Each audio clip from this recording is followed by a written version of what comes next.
One day, Thomas was at the junction when Gordon shuffled in with some freight cars.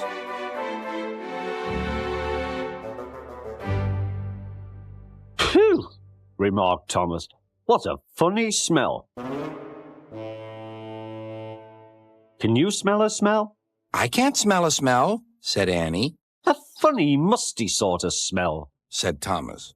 No one noticed it till you did, grunted Gordon. It must be yours. Not long ago, he had fallen into a dirty ditch. Thomas enjoyed teasing him about it. Annie, Clarabelle, do you know what I think it is? It's ditch water. Before Gordon could answer, Thomas puffed away. Annie and Clarabelle could hardly believe their ears. He's dreadfully rude. I feel quite ashamed. I feel quite ashamed. He's dreadfully rude. And to Thomas they said, You mustn't be rude. You make us ashamed. But Thomas didn't care a bit.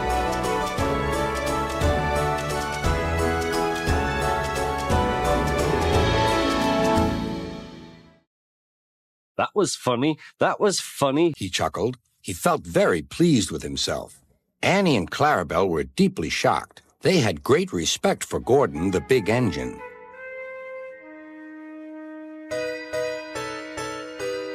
Thomas left the coaches at the station and went off to a mine for some cars. Long ago, miners digging for lead had made tunnels under the ground. Their roofs are strong enough to hold up cars, but not the weight of engines. A large notice warns them not to enter the area. Danger! Engines must not pass this board.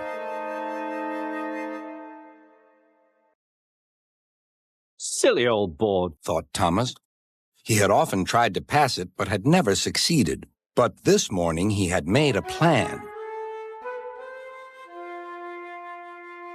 The fireman went to throw the switch. Now for my plan, thought Thomas. Bumping the cars fiercely, he jerked his driver off the footplate and followed them into the siding. Come back, yelled his driver. Fire and smoke, said Thomas. I am sunk. And he was. Oh dear, he said. I am a silly engine. And a very naughty one, too. I saw you, said Sir Topham Hatt. Please get me out. I won't be naughty again. I'm not sure. We can't lift you out with a crane. The ground's not firm enough. Let me see. I wonder if Gordon could pull you out. Yes, sir, said Thomas, but he didn't want to meet Gordon just yet. Down a mine, is he? Laughed Gordon. What a joke!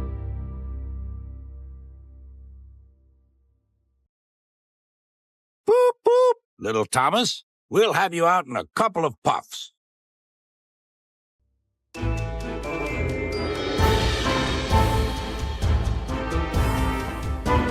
Strong cables were fastened between the two engines.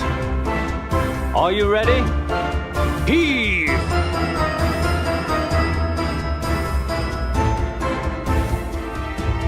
It was a lot harder than they all thought. At last, Thomas was free. I'm sorry I was cheeky, said Thomas. That's all right, Thomas. You made me laugh, replied Gordon. I'm in disgrace. So am I, said Thomas. Why, so you are, Thomas. Shall we form an alliance? You help me and I'll help you. Right you are, agreed Thomas.